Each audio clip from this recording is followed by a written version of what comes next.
Hello everyone, my name is Saurabh Kumar. I am a technical trainer working with Technosim Training Services. Here I am going to deliver you a session about automotive electricals and electronics. हमें पता है कि engine एक ऐसा machine है जो किसी एक फॉर्म ऑफ एनर्जी मतलब यहाँ पर केमिकल फॉर्म ऑफ एनर्जी को मैकेनिकल फॉर्म ऑफ एनर्जी में कन्वर्ट करता है। लेकिन जिस पावर साइकिल पे हमारा इंजन वर्क करता है वो पावर साइकिल में हमारे 3 स्ट्रोक जो होते हैं वो एनर्जी कंज्यूम करते हैं और केवल एक स्ट्रोक जो होता है पावर स्ट्रोक वो हमें एनर्जी डिलीवर करता है। That means we have to work for the intake stroke, compression stroke, and then after only we'll be getting the power stroke and after we'll be doing the exhaust stroke. इसलिए हमें engine के अंदर कोई ऐसा external power supply जरूर चाहिए जो हमारे इंजन को स्टार्ट करने में हमारी मदद करे। मतलब जब हमारी गाड़ी किसी ऑफ कंडीशन में किसी साइड में अगर लगी हुई है तब उसे स्टार्ट करने के लिए हमें दोबारा से किसी पावर सोर्स की जरूरत पड़ेगी। तो यहाँ से हमारे पास इंजन इलेक्ट्रिकल का यहाँ पे यूजेज स्टार्ट हो जाता है। तो इंजन इलेक्ट्रिकल से बेसिकली हमारे पास 3 इक्विपमेंट्स होते हैं, 3 कंपोनेंट्स होते हैं जो कि यहाँ पे इंजन के अंदर काम आते हैं। पहला जो कंपोनेंट हमारे अंदर जो सबसे इसेंशियल है वो बैटरी होता है और उसके बाद स्टार्टिंग सिस्टम होता है जो कि इंजन को स्टार्ट करने में मदद करता है और सबसे लास्ट में हमारा चार्जिंग सिस्टम आता है जो बैटरी को चार्ज करने में मदद करता है। With the development of automobile technologies यहाँ पर हमारे पास जो हमारी इंजन्स है पहले की तरह सिंपल नहीं रहेगी। अब हर चीज हमारे पास सेंसर्स और एक्चुएटर्स के द्वारा कंट्रोल होते हैं। तो इसके बाद हमारे पास इंजन कंट्रोल सिस्टम में बहुत सारे सेंसर्स और एक्चुएटर्स आते हैं, इंजन मैनेजमेंट सिस्टम आती है। तो इन चीजों के बारे में भी अब डिस्कस करेंगे। तो यहाँ पर ये सवाल आता है कि जब आप अपनी चाबी को टर्न करते हैं तो वहां पर होता क्या है। तो जब भी आप अपनी चाबी को टर्न करते हैं तो आपका स्टार्टर मोटर जो होता है वो बैटरी से पावर ड्रॉ करता है और बैटरी को पावर ड्रॉ करने के बाद वो इंजन के अंदर क्रैंकिंग प्रक्रिया स्टार्ट कर देता है। तो क्रैंकिंग एक प्रक्रिया है जिसके द्वारा एक्सटर्नल पावर की मदद से हमारा piston up and down motion करता है और ये अप एंड डाउन मोशन हमारी 3 प्रोसेसेस जो शुरुआत की है इनटेक कॉम्प्रेशन करवा पाता है और जिसके बाद हमें पावर स्ट्रोक मिल जाता है और ये साइकिल लगातार कंटिन्यू होती है। साइकिल के कंटिन्यू होते के साथ हमारे इंजन में मोमेंटम डेवलप होता है जिसकी मदद से वो अपने आप को आगे कंटिन्यू कर सकता है। बैटरी इंजन इलेक्ट्रिकल का सबसे महत्वपूर्ण भाग। सबसे पहले हम बैटरी की परिभाषा को जान लेते हैं। बैटरी एक ऐसा स्टोरेज डिवाइस है जो कि केमिकल ऊर्जा को इलेक्ट्रिकल ऊर्जा में कन्वर्ट करता है। ये हमारे गाड़ी में चलने वाले विभिन्न प्रकार के इलेक्ट्रिकल सिस्टम्स को इलेक्ट्रिकल ऊर्जा प्रदान करता है। हमारी गाड़ियों में चलने वाले 2 मुख्य सिस्टम स्टार्टर सिस्टम और ignition system. Ignition system mostly हमारी पेट्रोल इंजन में इस्तेमाल होता है, उसको ऊर्जा सप्लाई करता है। कभी कभार हमारे इंजन स्पीड के कम होने की वजह से हमारा अल्टरनेटर उतनी ऊर्जा उत्पन्न नहीं कर सकता जितनी कि उस समय डिमांड होती है। उस समय हमारा बैटरी अल्टरनेटर को मदद करके ऊर्जा के डिमांड को पूरा करता है। अल्टरनेटर से उत्पन्न होने वाली विद्युत ऊर्जा फ्लक्चुएट करती है। इसका मतलब यह है कि हमारी इंजन की स्पीड के मुताबिक हमारे अल्टरनेटर से निकलने वाला विद्युत धारा या वोल्टेज है वो कम और ज्यादा होती है। इस समय हमारा बैटरी एक वरदान की तरह उसे रेगुलेट करने का काम करता है। अब हम बैटरी के कंस्ट्रक्शन के बारे में बात करते हैं। बैटरी जो होता है बहुत सारे सेलों से मिलकर के बनता है। अब हम बात करते हैं एक सेल के बारे में। तो एक सेल में हमारी 2 प्लेटें होती है।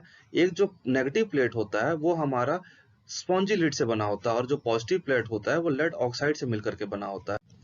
बैटरी का केस जो है वो हार्ड रबर से बनता है जिसकी लाइफ लंबी होती है और दूसरा प्लास्टिक से बना होता है जिसकी लाइफ हल्की होती है, वो कम समय तक और साधारण यूज के लिए इस्तेमाल होता है।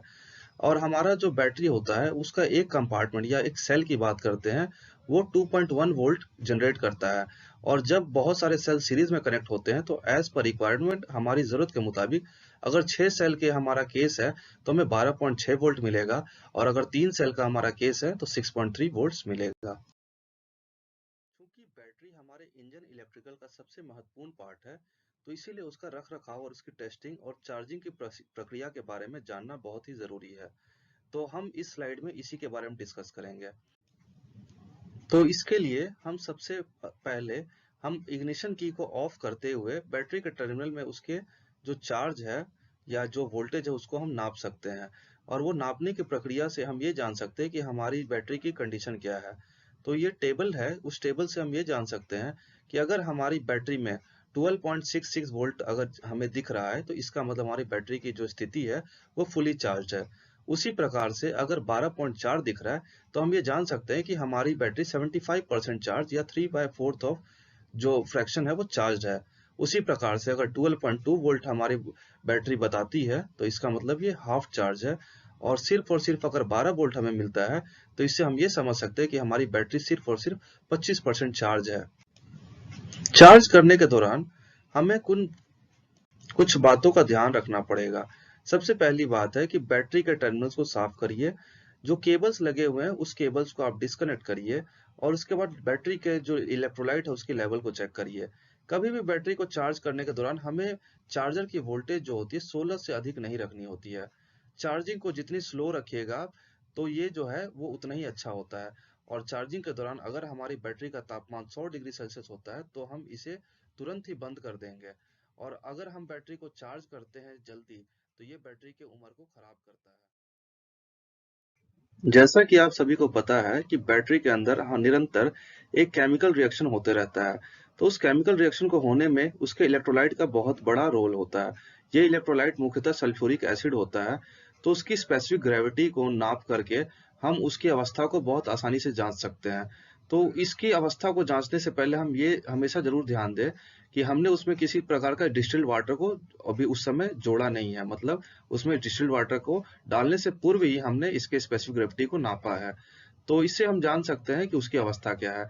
तो यहाँ पे दिए हुए टेबल के मुताबिक हम जान सकते हैं कि अगर स्पेसिफिक ग्रेविटी 1.27 से लेकर के 1.24 बताया जा रहा है तो इसका मतलब ये फुली चार्ज है। हाइड्रोमीटर में अगर 1.24 से लेकर 1.2 के बीच में अगर हमारी रीडिंग आती है तो इससे हम जान सकते हैं कि 70% चार्ज है। और अगर ये डेंसिटी 1.2 से कम है या रेड रीजन पे है, ये रीजन जो होते हैं येलो, ब्लू और रेड, ये सभी के सभी हाइड्रोमीटर पहले से बनाए गए हैं जिससे कि जो व्यक्ति जो इसकी डेंसिटी को नाप रहा है वो बहुत आसानी से इसे समझ सके। तो ये हम समझ सकते हैं कि इसकी बैटरी पूरी तरीके से डिस्चार्ज है। अगर 1.2 से कम है तो ये बैटरी को चार्ज करने की जरूरत है। Starter motor, the device responsible for cranking of the engine. Starter motor एक ऐसा इलेक्ट्रिकल डिवाइस है जिसका मुख्य उद्देश्य इंजन की क्रैंकिंग करना होता है। किसी भी इंजन को स्टार्ट होने से पहले शुरुआती क्षणों में उसे घुमाना पड़ता है और यह घुमाने की शक्ति किसी बाहरी पावर सोर्स से अवेलेबल होनी चाहिए। किसी भी क्रैंकिंग सर्किट का मुख्य उद्देश्य इंजन के शुरुआती क्षणों में उसको घुमाना ही होता है। स्टार्टर मोटर एक ऐसा उपकरण है जिसका मुख्य उद्देश्य इलेक्ट्रिकल ऊर्जा को मैकेनिकल ऊर्जा में बदलना होता है।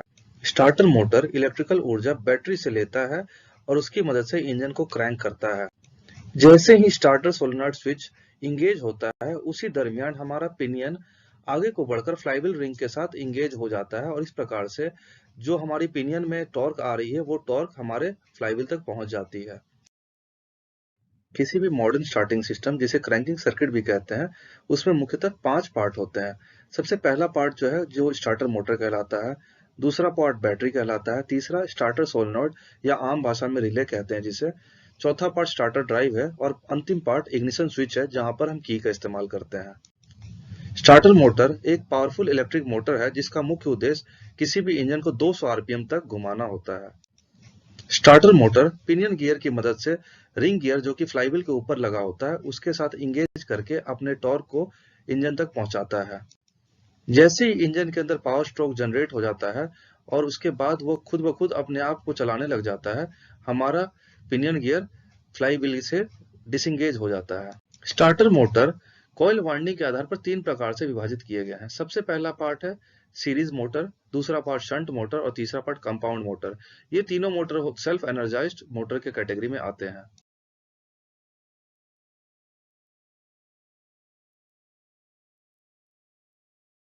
अब हम स्टार्टर मोटर के कंस्ट्रक्शन और उसके कंपोनेंट के बारे में बात करते हैं। स्टार्टर मोटर का main structural support main field housing कहलाता है। इसका एक सिरा कम्यूटर एंड हाउसिंग और दूसरा सिरा ड्राइव एंड हाउसिंग कहलाता है।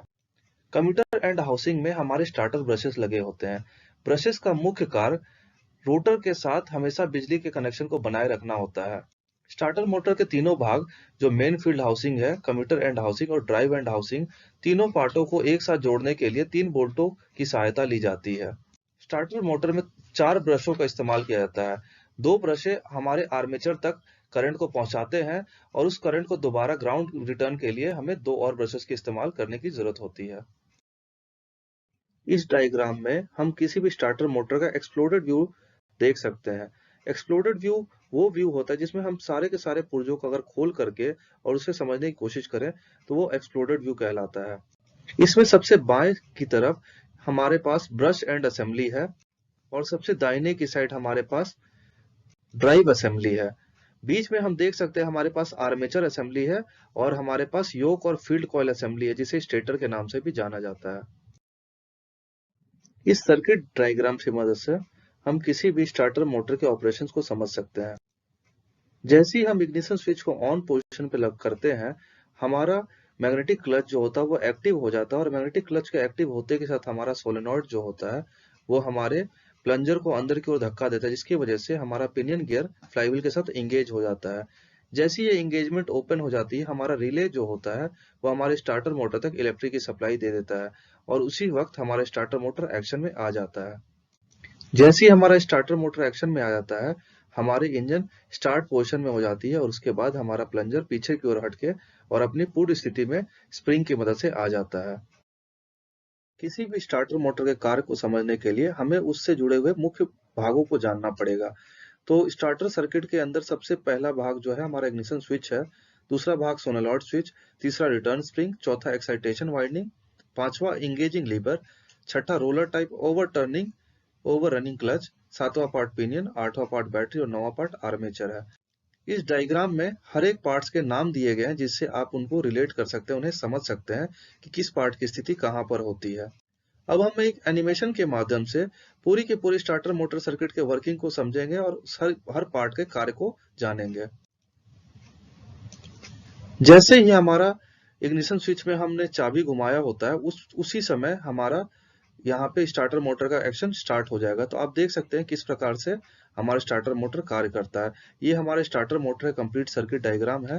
आप असेंबल्ड बॉडी को जब भी देखिएगा तो कुछ इस प्रकार से दिखेगा। तो यहाँ पे पिनियन जो छोटा गियर होता है वो पिनियन कहलाता है। जो ऊपरा हिस्सा है वो सोलेनॉइड स्विच कहलाता है, सबसे ऊपर वाला हिस्सा, और निचला हिस्सा हमारा मोटर है जो कि एक्शन करता है, हमें टॉर्क प्रदान करता है। तो बैटरी से जुड़े हमारे इग्निशन स्विच जहां पर चाबी होती है, की होती है, उसको हम जब भी घुमाएंगे, जब भी हम उस चाबी को हम घुमाएंगे तो उस समय हमारा जो सोलेनॉइड स्विच है वो एक्टिव हो जाएगा। सोलेनॉइड स्विच के एक्टिव होने के साथ साथ आप देख सकते हैं क्योंकि ये मैग्नेटिक फील्ड क्रिएट करता है, तो एक प्लंजर अरेंजमेंट होता है। प्लंजर मैग्नेटिक फील्ड के द्वारा अट्रैक्ट होकर अंदर की ओर आता है और जैसे ये प्लंजर अंदर की ओर आता है, आप देख सकते हैं यहाँ पर हमारा स्विच इंगेज हो जाता है। आप देख सकते हैं यहाँ पे कांटेक्ट बन गया है। ये कांटेक्ट जो होता है हमारा स्टार्टर मोटर तक सर्किट को कंप्लीट कर देता है और हमारा स्टार्टर मोटर एक्शन में आ जाता है। आप देख सकते हैं कि अब हमारा स्टार्टर मोटर घूम रहा है। तो आप देख सकते हैं जब तक कि हमारी इग्निशन स्विच जो है वो बंद है तब तक हमारा प्लंजर भी आगे की ओर बढ़ा हुआ है, मतलब पिनियन को इंगेज कर चुका है वो, और हमारा स्टार्टर मोटर स्टार्ट हो चुका है।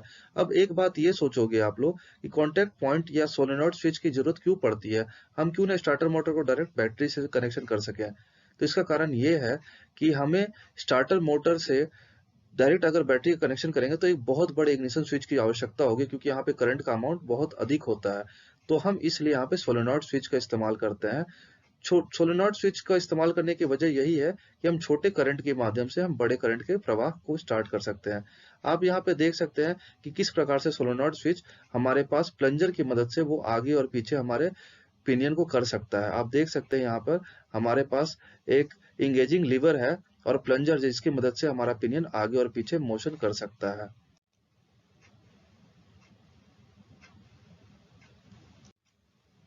आप यहाँ पर देख सकते हैं कि किस प्रकार से हमारा मोटर जो है वो स्टार्ट हो रहा है और पिनियन जो है इंगेजमेंट के बाद हमारे फ्लाईव्हील को कितने खूबसूरती से घुमा सकता है। तो यहाँ पे आप देख सकते हैं, आगे के पार्टों के बारे में मैं देखूंगा आपको, कि जो पिनियन होता है वो जो होता है वो बहुत ज्यादा गियर रिडक्शन करता है। गियर रिडक्शन इतना ज़्यादा होता है जिसकी मदद से हमारे फ्लाईव्हील को घुमाने में वो समर्थ होता है, लेकिन फिर भी ये गियर रिडक्शन उतना समर्थ नहीं होता है। इस वजह से हम इसके अंदर ईपी साइक्लिक गियर ट्रेन लगाते हैं, जिसके द्वारा डबल गियर रिडक्शन हमें प्राप्त होता है और जिसके वजह से हमें उच्च टॉर्क की हमारी आपूर्ति हो पाती है। ये उच्च टॉर्क हमारे फ्लाईव्हील को घुमाने में समर्थ हो पाता है। तो आप देख सकते हैं किस प्रकार से एक EP cyclic gear train system हमारे गियर रिडक्शन को करने के बाद और दोबारा फ्लाईव्हील में जाकर के ये गियर रिडक्शन डबल से होता है और इस प्रकार से हमें हाई टॉर्क उत्पन्न कर पाते हैं हम। तो यहाँ पे आप देख सकते हैं किस प्रकार से हमारा इपिसाइक्लिक गियर ट्रेन चल सकता है। और जो हमारा जो पिनियन गियर है वो एक स्प्लाइन पे कटा होता है। स्प्लाइन का मतलब हेलिकल स्प्लाइन, जिसकी वजह से पिनियन जो होता है आगे और पीछे घूम सकता है। और आगे अभी आप देखिएगा कि किस प्रकार से आगे और पीछे जा रहा है। आप देख सकते हैं यहाँ पर कि पिनियन जो है वो किस प्रकार से आगे और पीछे जो शाफ्ट पे चल रहा है वो शाफ्ट के अंदर स्प्लाइंस कटे हैं। स्प्लाइंस का मतलब होता है ग्रूव कटे होते हैं जिसके ऊपर हमारे पिनियन गियर आगे और पीछे आसानी से घूम सकता है। आपको पता होना चाहिए जो हमारा मोटर होता है वो 200 आरपीएम तक इंजन को घुमाने में समर्थ होता है, लेकिन चूंकि हमारा जो इंजन होता है वो 2000 आरपीएम मिनिमम पे चलता है, तो एक बार अगर हमारा स्टार्टर मोटर जो होता है उसने इंजन को स्टार्ट कर दिया और उसकी इंगेजमेंट किसी कारणवश अगर नहीं हट पाई, तो उस समय पर हमारा जो इंजन होगा वो मोटर को 2000 से बहुत अधिक गति में घुमाएगा। इस वजह से वो हो सकता है वो खत्म हो जाए, वो खराब हो जाए मोटर। तो इस चीज को बचाने के लिए हमारे अंदर एक roller type over running clutch लगा होता है पिनियन के बीच में। ये ओवर रनिंग जो हमारा roller type over running clutch है, ये आपके साइकिल के पेडल के समान है। जैसे बचपन में आपने देखा होगा कि साइकिल के पेडल को आप चलाते थे, तो उस समय आप जब तक पेडल को चलाते थे तब तक चक्का चलता था, लेकिन कभी ढलान की स्थिति में आपके चक्के के द्वारा आपके पैरों पे कभी दबाव नहीं पड़ता था, क्योंकि वो यूनि डायरेक्शन होता है, वो एक सिंगल डायरेक्शन में ही टॉर्क को ट्रांसफर कर सकता है। तो इसी प्रकार का हमारा जो ओवर रनिंग क्लच है इस सिस्टम में इस्तेमाल होता है। ये छठे नंबर पे आप देख सकते हैं over roller type over running clutch, कि जब भी हमारा टॉर्क होता है वो सिर्फ मोटर से इंजन तक जा सकता है, लेकिन अगर इंजन से मोटर तक आना चाहे तो वो नहीं आ सकता है। तो इस प्रकार से हमारा पूरा का पूरा स्टार्टिंग मोटर वर्क करता है। Alternator, the main component of charging system. अब हम किसी भी चार्जिंग सिस्टम के मुख्य उद्देश्य और कार्यों के बारे में बात करते हैं। चार्जिंग सिस्टम का मुख्य कंपोनेंट जो है, मुख्य पार्ट है, वो अल्टरनेटर होता है। अल्टरनेटर एक ऐसा डिवाइस है, ऐसा इलेक्ट्रिकल जनरेटर है जो मैकेनिकल ऊर्जा को इलेक्ट्रिकल ऊर्जा में बदलता है एसी करंट के फॉर्म में। ये जो हमारा अल्टरनेटर है ये इलेक्ट्रिकल पावर जनरेशन के काम आता है, जिससे व्हीकल में लगे सारे इलेक्ट्रिकल सिस्टम हमेशा चलते रहें। जब भी हमारी इंजन लो स्पीड में रन करती है उस समय हमारा बैटरी ही होता है मेजर पावर सप्लायर, जिससे हमारे सारे पावर के रिक्वायरमेंट्स व्हीकल में पूरे होते हैं। लेकिन जब भी हमारे इंजन हाई स्पीड में रन करती है तो हमारा अल्टरनेटर हर कार्य को करने में सक्षम होता है और वो गाड़ी में लगे सारे इलेक्ट्रिकल इक्विपमेंट्स को चार्जिंग के साथ साथ कर सकता है। जब भी हमारा अल्टरनेटर का आउटपुट वो हमारे बैटरी के वोल्टेज से अधिक होता है तो उस समय उसका इस्तेमाल हम बैटरी के चार्ज करने के लिए भी कर सकते हैं। अब हम अल्टरनेटर के कंस्ट्रक्शन और उसके मुख्य कंपोनेंट के बारे में बात करते हैं। तो हमारा अल्टरनेटर जो होता है मुख्यतः 5 पार्टों से मिलकर के बनता है। पहला भाग स्टेटर कहलाता है, दूसरा रोटर, तीसरा रेक्टिफायर और चौथा वोल्टेज रेगुलेटर कहलाता है। और अंतिम पार्ट जो होता है वो चार्जिंग इंडिकेटर होता है, जो कि हमारे डैशबोर्ड में लगा होता है। अल्टरनेटर का बाहरी ढांचा जिसमें सारे उपकरण असेंबल्ड होते हैं वो हाउसिंग कहलाता है। जो हमारा स्टेटर वाला भाग है वो इसी हाउसिंग के साथ जुड़ा हुआ होता है। दूसरा भाग रोटर कहलाता है या आर्मेचर कहलाता है, जो कि हमारे स्टेटर के भीतर गोल गोल घूमता है। वो घूमना हमारे पुली के द्वारा जो हमारे क्रैंक शाफ्ट के साथ जो जुड़ाव होता है उसका, वहां से उसे रोटेशनल एनर्जी मिलती है। तीसरा भाग ट्रांजिस्टर या वोल्टेज रेगुलेटर कहलाता है। आपको पता होना चाहिए कि जब भी हमारा इंजन चलता है, इंजन की रनिंग जो स्पीड होती है वो वेरी करती है। तो इस प्रकार से हमारा अल्टरनेटर भी विभिन्न स्पीडों में घूमेगा। तो उस समय हमें एक सामान्य वोल्टेज को निर्माण करने के लिए वोल्टेज रेगुलेटर का इस्तेमाल करना पड़ता है। उसका कनेक्टर रिंग है। चूंकि हमारा जो स्टेटर और रोटर है ये भाग एसी करंट प्रोड्यूस करता है और इसके अंदर जो कॉइल्स लगे होते हैं वो 3 फेज कॉइल्स होते हैं। इसका मतलब हमें 3 फेज कॉइल्स के द्वारा 3 फेज वोल्टेज का निर्माण होता है। तो 3 फेज वोल्टेज लेने के लिए हमारे पास कनेक्टर रिंग्स लगे होते हैं। जो हमारा उसके बाद का भाग है रेक्टिफायर। चूंकि हमारा जो 3 फेज वोल्टेज होता है वो एसी वोल्टेज होता है और हमें डीसी करंट की जरूरत होती है बाकी उपकरणों को चलाने के लिए और बैटरी को चार्ज करने के लिए। तो यहाँ पे हम 6 वे रेक्टिफायर का इस्तेमाल करते हैं। और सबसे अंतिम भाग फैन है। चूंकि हमारा रेक्टिफायर और ट्रांजिस्टर या वोल्टेज रेगुलेटर ये सारे सेमीकंडक्टर डिवाइस हैं और ये अधिक गर्मी पे खराब हो जाएंगे, तो यहाँ पे एक छोटा सा फैन अरेंजमेंट होता है जिससे इनके तापमान को कंट्रोल किया जा सके। ये एक्सप्लोडेड व्यू डायग्राम है किसी भी अल्टरनेटर का। तो आप इसमें देख सकते हैं मुख्यतः जो हमारे पार्ट है, सबसे अगला पार्ट जो है वो पुली है, उसके बाद फैन है, और आप देख सकते हैं उसके बाद हमारे पास स्टेटर पार्ट है जो कि हाउसिंग के साथ अटैच होता है, और उसके बाद रोटर आप देख सकते हैं बीचों बीच। जो रोटर पार्ट वो होता है आर्मेचर पार्ट जो कि हमारा यहाँ पे मोशन करता है, और उसके साथ साथ आप देख सकते हैं यहाँ पर रेक्टिफायर सर्किट भी है, और रेक्टिफायर सर्किट के साथ वोल्टेज रेगुलेटर भी है। तो ये सारे पार्ट मिल करके हमारे अल्टरनेटर को निर्मित करते हैं। अब हम किसी भी अल्टरनेटर के ऑपरेशन और उसके सर्किट के बारे में बात करते हैं। तो सबसे पहली बात, अल्टरनेटर जो होता है हमारे इंजन के क्रैंकशाफ्ट के मदद से जुड़ा हुआ होता है। इसके बीच में बुली और ड्राइव बेल्ट लगे होते हैं। तो जब भी हमारा अल्टरनेटर रोटेट करता है तो उसमें रोटर भी घूमते रहता है स्टेटर के बीच में। तो चूंकि हमारी बैटरी से इनिशियल एक्साइटेशन रोटर के भीतर होती है, तो जिसकी वजह से उसके आसपास मैग्नेटिक फ्लक्स का निर्माण होता है। तो जैसा कि आप सभी को पता है कि जब भी कोई मैग्नेटिक फ्लक्स कहीं पे चेंज होती है, किसी कंडक्टर के आसपास मैग्नेटिक फील्ड चेंज होती है, तो उस कंडक्टर के अंदर इलेक्ट्रिसिटी जनरेट होती है। तो इस केस में हमारा जो कंडक्टर जो स्टेटर है, वो स्टेटर के वाइंडिंग में हमारी एसी करंट जनरेट होती है। तो हम स्टेटर की वाइंडिंग से नेगेटिव और पॉजिटिव मेन डायोड की मदद से हम करंट को निकाल सकते हैं।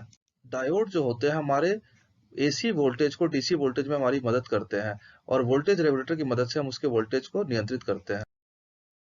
इस डायग्राम में हम देख सकते हैं कि अल्टरनेटर में लगा हुआ स्टेटर वो हमारा स्टार वाइंडिंग सर्किटरी से मिलकर के बना है, और स्टार वाइंडिंग सर्किटरी में लगे हुए तीन सर्किट्स जो होते हैं, तीन वायर सर्किट जो होते हैं, वो हमें थ्री फेज एसी करंट का निर्माण करते हैं। और यहाँ पे हम सिक्स वे डायोड रेक्टिफायर का इस्तेमाल किया, आप देख सकते हैं यहाँ पे।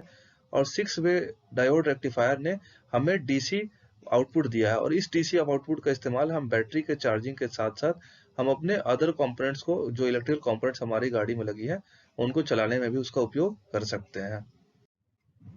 आई होप आप सभी को ऑटोमोटिव इलेक्ट्रिकल और इलेक्ट्रॉनिक्स का पार्ट 1 पसंद आया होगा। आशा करता हूँ कि आप लोगों ने सभी चीजों को समझा होगा। धन्यवाद।